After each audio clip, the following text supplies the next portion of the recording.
द्यावा आणि त्याचे सगळ्यांनी अभिनंदन करावं। श्री बाबूशाह तमन्ना मोरे।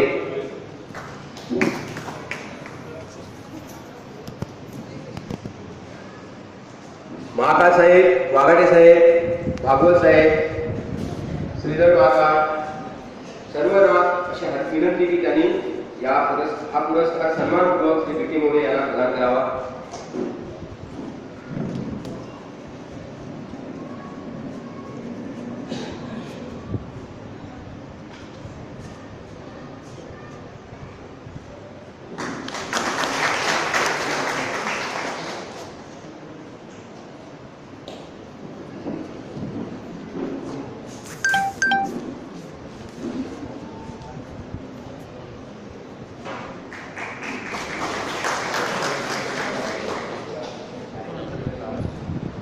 पुढचा पुरस्कार करते यशवंत सखाराम आयरे, सौ आशा यशवंत